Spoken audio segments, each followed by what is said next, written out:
I understand that when people get triggered, they run away from what it is that they're listening to. They can't make it to the end. Then they turn around and say that they didn't know, that they haven't been told, because they don't have the stomach to deal with it until the end. Ignorance is bliss. The truth burns. This is my final analysis and perspective on this entire debacle.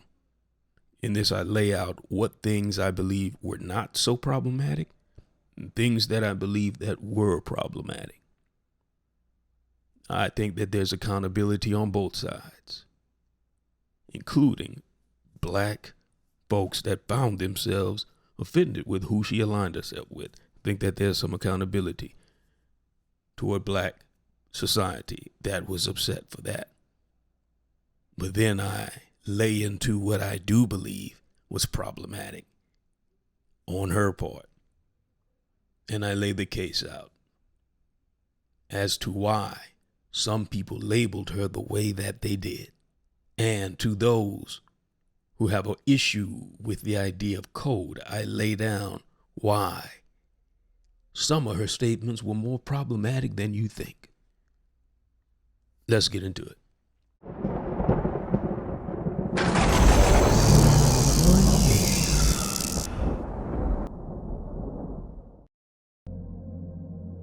A lot of people were up in arms about who Pearl decided to interview on her show. They were upset about the fact that she interviewed Nick Fuentes. They were upset about the fact that she didn't push back against him in defense of black people. They were upset about this and upset about that. But the only thing that I took issue with were her comments regarding slavery, and I'll explain that shortly.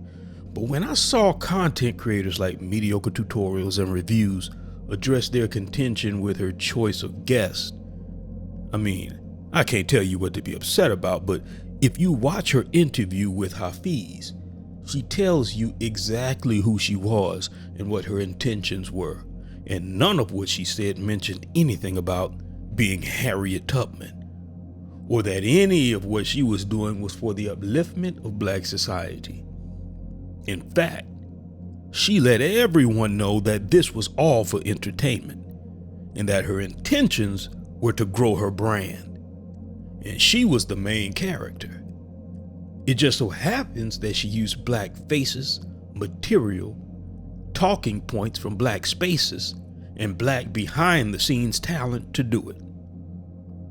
It's clear that she was copying off of Kevin Samuels, but I can find no evidence where she says that she has the same intentions and mission statement as the man that she was copying off of.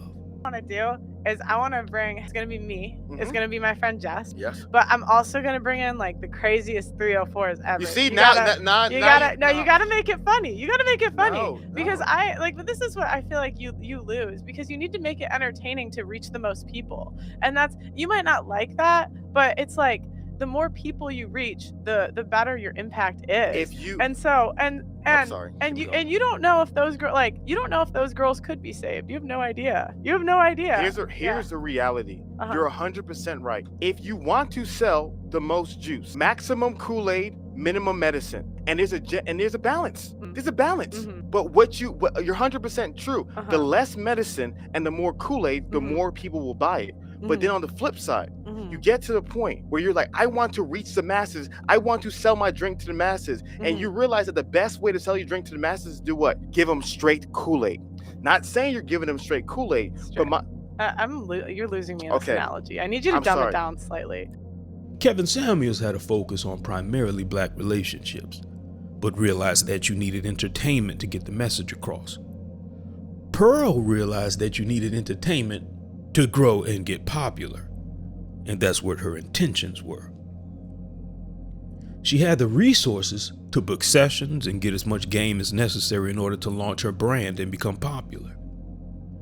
And if we're being honest, arguably the most trend-setting, culturally impacting culture is black society, specifically American black society. So why not start there? O'Shea Duke Jackson spoke about her honing in on black content creators in order to grow her brand. He said that she reached out to him, but he declined. here's a young lady that was actively trying to reach out into Black YouTube. She was messaging me. I can show you the screenshots. She never tried to go to her community to get on. She was specifically targeting Black YouTube. Now, you can clearly see in Pearl's interview with Hafiz just how disappointed Hafiz appears to be that her intentions are not to help people primarily, but instead, it is all for entertainment. I would argue that it's because Hafiz looks at the broken state of the people that just so happen to be the bulk of her guests as something that needs to be remedied rather than exploited. But you can clearly see that Pearl has her mind made up, and nothing that Hafiz says will change her mind. I mean, now, I appeared on the lead attorney's show back when this interview occurred, and I gave my assessment of Pearl's behavior. Intrigue Dynamite in the house. How are you doing, Intrigue Dynamite? What'd you say, lead? Listen, thank you How's so my volume? much. Your volume sounds excellent. Thank you so much for coming up. What do you think about our brother here, Hafiz, and how he's handling this situation? What I wanted to comment on was I checked out MTR's live, and he had Just Pearly, who was in an argument with Hafiz. Mm-hmm. One thing that I picked up was Just Pearly knows how to put a steering wheel in your back and press on the gas. I was like, man, she is trolling him. Notice whenever he starts talking, oh my gosh, she was killing me with that shit. She was killing me with that shit. Man, I thought she was intentionally being disrespectful, but I could be wrong. And that's neither here nor there. The point is, once someone tells you their intentions, then it's difficult to suddenly get upset when they make good on those intentions. If she wanted to interview the devil in a tutu while wearing blackface and her black editors are cool with promulgating that nonsense as entertainment, well, go for it. So long as we differentiate that black is not a monolith and that Pearl's Africans do not represent the entirety of the many tribes of so-called black people. But here's where my concern came in. So long as you keep it entertainment, then keep it entertainment. But when you overstep your boundaries, that's where the problem starts for me. Now, I heard Anton Daniels say something to the effect of, how does this affect you? She pays to get consulted by the people that she studies and she's trying to understand so that she can capitalize off of it and win this shit. She paid to get a consultation from Kevin Samuels. She paid to get a consultation from the roommates. She literally puts herself in the spaces to try to understand and capitalize off this shit. And y'all sitting here saying same old shit that y'all been doing for the last 50 fucking years. And you wonder why you behind.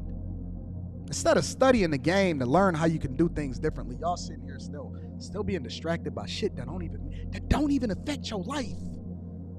It don't affect you one way or the other, and you sitting here whining.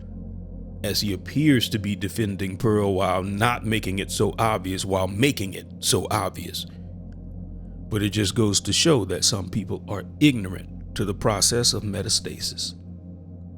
A comment thought of as benign metastasizes into an all-out campaign to destroy the progress made thus far by and in the very community that she would use to gain her popularity. What do I mean? Well, let's go back to her interview with Hafiz. What did Pearl say that her ultimate goal was? Actually, I'd like to run for an office someday. I'd like to actually try to change the laws. To run for office. Which is what? Power. Influence. And if foundational Black Americans support one side of her intentions, which is entertainment, then many of them may not know that they are unwittingly supporting their future opponent to what they are fighting on the political front. A vehement denier of the debt that is owed to many of these people that she uses to gain popularity. And ironically, Kevin Samuels, who has passed away, but certainly he was in support of reparations and made quite a few references to black people remaining on code, although the concept of being on code is foreign to many of those who uses his star power to help grow their brands. So, if there is a woman who intends to gain popularity, then influence, then power, I'm not upset about who you let on your platform. I'm not upset about your choice to be silent in front of a guest that insults your employees and so-called friends, but when you open your mouth and speak a lie on the name of our ancestors, when you insert yourself into a matter that has absolutely nothing to do with you and that you know absolutely nothing about, there are those of us who are not your Africans that will show up and shut it down. And by shut it down, I do mean the narrative for those of you looking for an excuse to turn into a Karen. But there are people that hedged a bet and aligned their brands with Pearl while she was on her upward trajectory. And many of these same people aligned themselves with Kevin Samuels, but as I stated earlier, Kevin Samuels passed away. And when he died, so did their exponential growth. But along comes Pearl and aligns herself with some of these same content creators while utilizing Kevin Samuels' blueprint. And because they don't know when the next Kevin Samuels is coming along, they don't want to sabotage the possibilities of growing their brands by burning the bridge with Pearl, should she manage to make it out of this self-inflicted storm and still manage some semblance of success. Because for them, it's business, while many of the people coming for them see it as politics. So instead of Pearl getting all of the smoke, you'll have somebody black that looks like you reprimanding black people for their outrage for what Pearl said.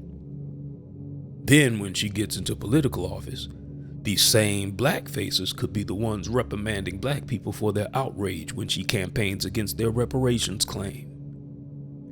After you thought that she was cool, and after you invited her to the cookout. But what so-called black Americans have to understand is that we are not bound by skin color. You see, for some, their bottom line is more important to them because they fear the bottom of the line. Now, is just Pearly Things or racist? O'Shea Duke Jackson says yes. The lead attorney says no.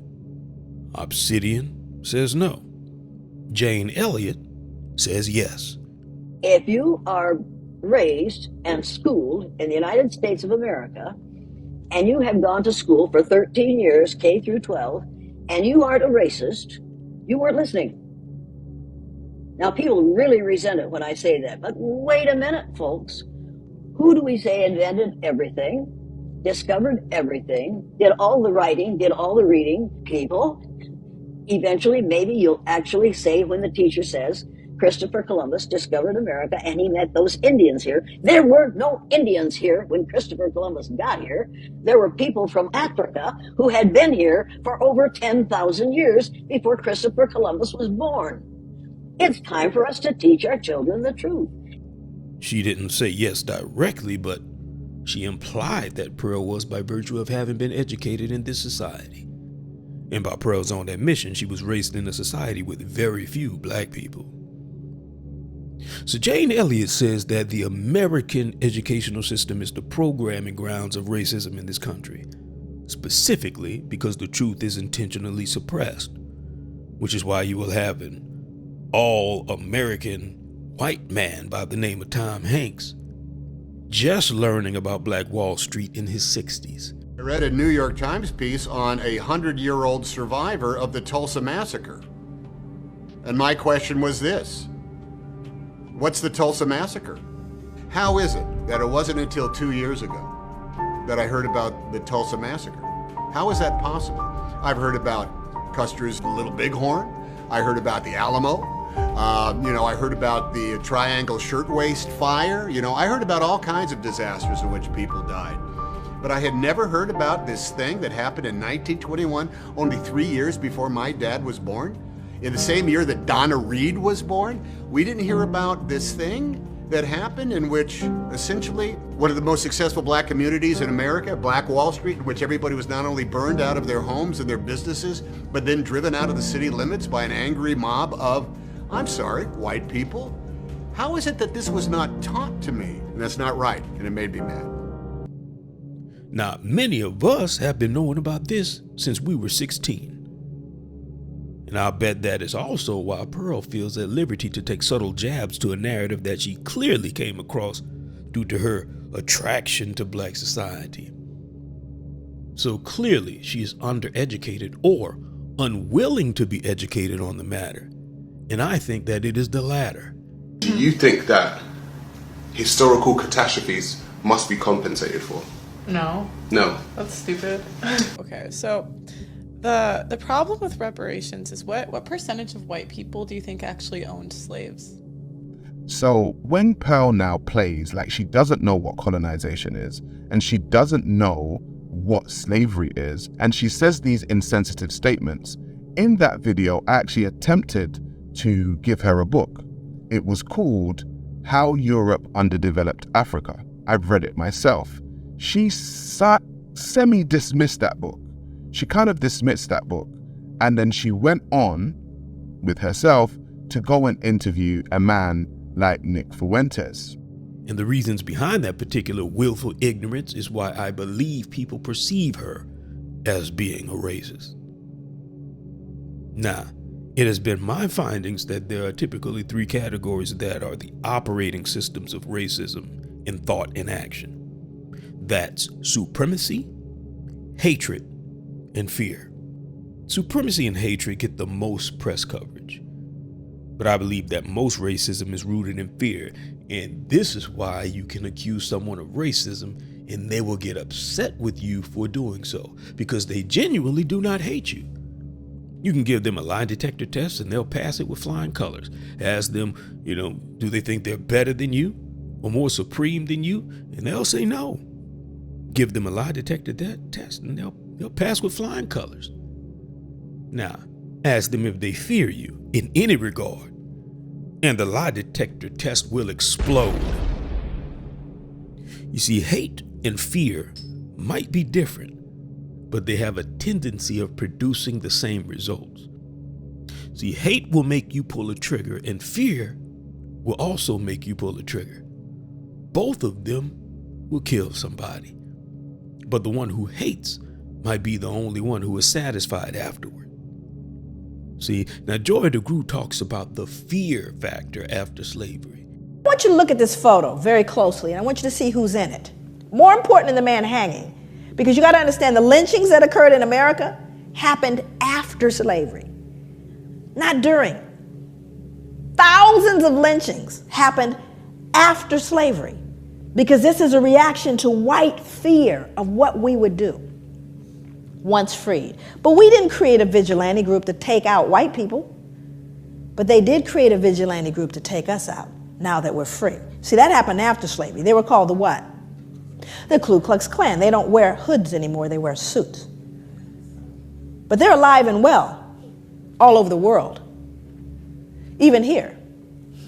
So, look at who's in the picture. I want you to look at this little girl in particular. You can't see her closely, but she's actually grimacing, like smirking. Now, remember, let's go back to the puppy concept here. She would be loathed and torn up probably if this was a puppy, which means he's less than that, because she's not disturbed. This little girl is not disturbed by this, but she should be, shouldn't she? People always ask me, they go, Joy, what was the impact on white people? There it is, right there. Can't feel any empathy for him. None, 0 zip. There's a little one back here, even smaller. Because whatever she's been taught or told, socialized to believe, makes him no longer human. This is after slavery. And it's white people's fear that makes them think that this subject matter should not be spoken of. And it's certain black people's fear that makes them think that white people would disapprove of this kind of talk, so they close their mouths and only open it to chastise other black folk. But fear is real, and fear is at the root. Fear that you'll take all of their women. Fear that you're coming for their hard-earned money. Fear of retaliation for something they didn't do. Fear that you'll outperform them. Fear that you're getting all of the attention and they'll be forgotten. Fear. But also, I believe that fear has the potential to metastasize into both hatred and a supremacy mindset. You see, the ones with a supremacy mindset, these are the ones who will be fine with reparations so long as they can dictate how and on what the money is spent. Oh, give me the money and I will oversee it. Oh, yes, I'll oversee how it should be spent because I know better than them. I know better than them what's best for them. And the ones whose fears turn jealousy metastasize into hatred. They'll be the ones that evoke the same evil spirit that possessed the mob of angry so-called white Americans that descended upon the citizens of Tulsa, Oklahoma, and Rosewood. Take Jane Elliott once again, who was looked at as an anti-racism ally toward black society. When it came to the discussion of reparations, listen to what she had to say. This problem by making payments to black people. But if you're going to do it that way, then first you have to pay off the Native Americans whose land we took and whose homes we took and whose people we killed in the millions. Now let's keep in mind how she described who it was that was in these lands. There were no Indians here when Christopher Columbus got here. There were people from Africa who had been here for over 10,000 years before Christopher Columbus was born. It's time for us to teach our children the truth. So in one breath, you say that it was black people who were also in these lands that were stolen. You acknowledge that not every black person in these lands came by way of a slave ship, but had been here for thousands and thousands of years. Now, my bloodline happens to go back that far, and it still shows up on my ancestry DNA results for those who may be curious. But when it comes to reparations, she suddenly develops historical amnesia and formulates her argument in a way that disappears these people from the discussion by virtue of being black, never asking them anything about whether or not they were native, because she knows that our people were robbed of these lands and reclassified as something else. But let's continue. No, they got paid. They got paid. We'll and they have land. Oh, really? Mm-hmm. Oh, really? They have land. They have reservations, and they also have economic. Oh, yeah. And would you like to talk to me about reservations and what a wonderful payment that is? Would you like to be on a reservation? Would you be willing to? Would all the black people in this country be willing to take a reservation? That's what the Nation of Islam was asking for. Well, was that a smart thing to do? I don't think it was. It depends on who's driving that car. Who's the captain? Go to a Navajo reservation and see if you think you'd like to live that way. No, I've been to a reservation. I've been to a reservation in Montana. Did you think it was a really comfortable place to be? Say it again. Do you think it was a really comfortable place to be? The way that they were living, no, I wouldn't live like that. Oh, but okay. But the whole planet is a prison for black people. So like it can't get any worse for black people. So you can't. I'm not gonna look at somebody else and say, oh shoot, like I don't want my own land. I don't want a shot at that. I would never say that. A black person is not gonna say, I don't want to have a chance to create my own civilization and my own society. Everybody wants that chance, and everybody deserves that chance. And black people deserve reparations in the form of land, in the form of cash payments, and in the form of some type of tax consideration. So yeah, it may not have worked out for the natives, but this is 2020.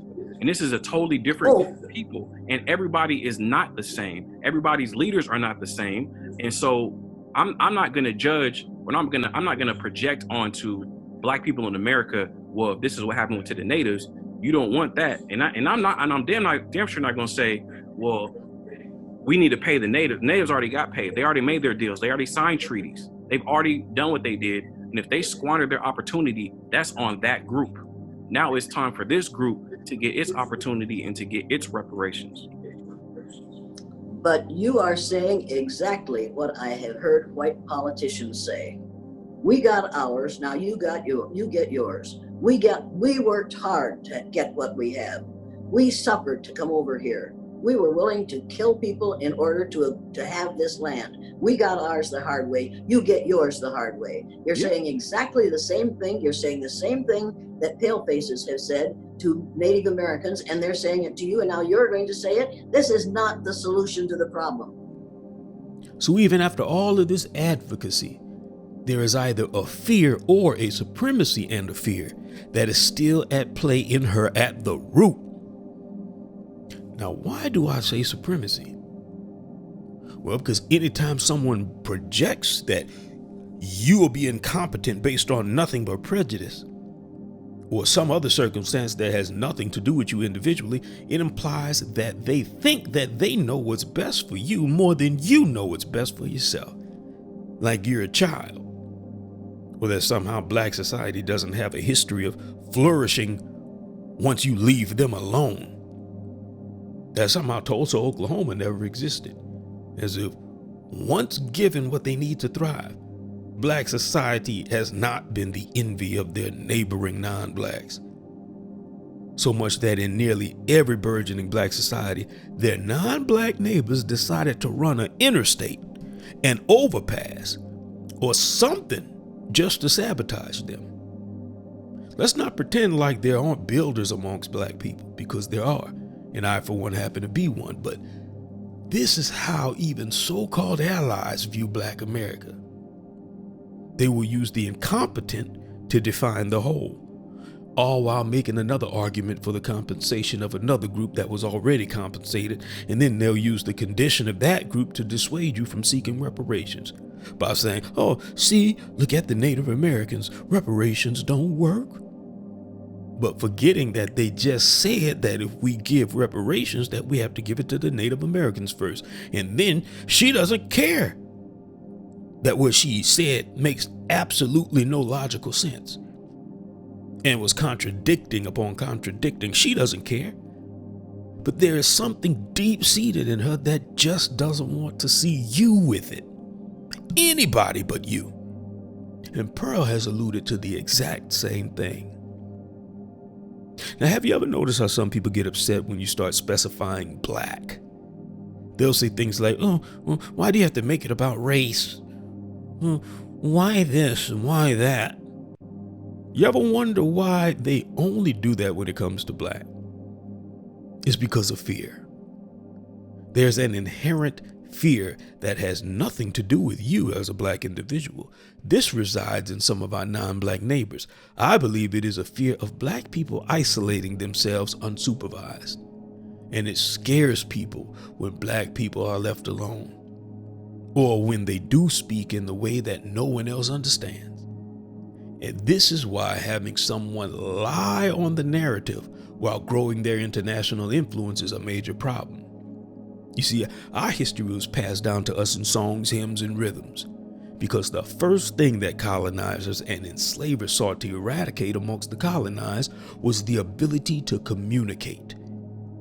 Because it's a lot more difficult to entertain the idea of domination when you're unable to differentiate between the verbal exchange of those who praise you and those who plot against you. And at the root of it all is fear. You know, because you don't know what they're going to do. Therefore, they must always remain underneath the watchful eye of a paranoid people that have nightmares about some sort of uprising and payback fetish. This is a fear that has historically driven many so-called non-black people to seek domination and an intentional suppression of black progress on a massive scale. See, Thomas Jefferson wrote, "Indeed, I tremble for my country when I reflect that God is just, that his justice cannot sleep forever, that considering numbers, nature, and natural means only, a revolution of the wheel of fortune, and an exchange of situation is among possible events, that it may become probable by supernatural interference. This man didn't fear that the slave would retaliate. He feared that God was so just that there was no way that America was going to get away with enslaving God's people. He feared that eventually, even by supernatural intervention, payback was inevitably coming. So now you see the deep-seated fear? Now you see the need to silence the voice of these people's descendants? Now do you see the need to say that, oh, it wasn't so bad? Now do you see why there is a fear that plagues the spirit of an individual that knows that the ground upon which they are standing has been soaked in blood spilled unjustly and recompensated not? Now Revelations 12:10 states, "For the accuser of our brethren has been thrown down from this place, where he stood before our God accusing them day and night." And it was that verse that made me think, why is it so important for people that came to the land of my ancestors to talk about how black people in Africa participated? This is a way to stand in the way of justice as the accuser of brethren, not a seeker of justice from the very governmental powers that legislated our disenfranchisement, but instead a racialized accusatory statement that insinuates that brothers should war amongst themselves before storming the gates of the puppet master. These are the minions of injustice. And so are they that suppress the truth and manipulate the historical record. The accuser of brethren will make this an issue of black and white, but it is not. For there are many that are black that are not bound by the same claim. And there are many that are white that do not stand in our way. But you shall know a tree by the fruit that it bears. And out of the abundance of the heart the mouth shall speak. So what is in the heart of the one who speaks against our justice claim? Now, if people held Pearl in high regard, searching for enlightenment when she told you that all that her motive was for vanity and entertainment, she doesn't owe you an apology. Whatever guess she chooses or how she speaks with her Africans is her business. She's not beholden to answer for the gripes of the entire world of so-called black people just because certain so-called black people thought that she was a writer when she stated emphatically that she was in it for the entertainment. She doesn't need to be empathetic to our plight for reparative measures and frankly, at this point, any other statement or sentiment that she expresses that shows a change of heart will be observed only as pandering in my eyes. So keep that same energy. And as far as black people go, don't put Messiah hopes in a woman that told you that she was out for self, nor a man that in so many words told you the same. Take the information for what it is. If there's something valuable that you could find in Pearl's content, eat the meat, spit out the bones. And if you're a vegetarian, eat the fruit and spit out the seeds. But should Pearl or any other personality confuse the historical record or confuse what it means to be on code, well, you should think before you summon the name of our ancestors. And should you ever find yourself compelled to do so, put some respect on their name.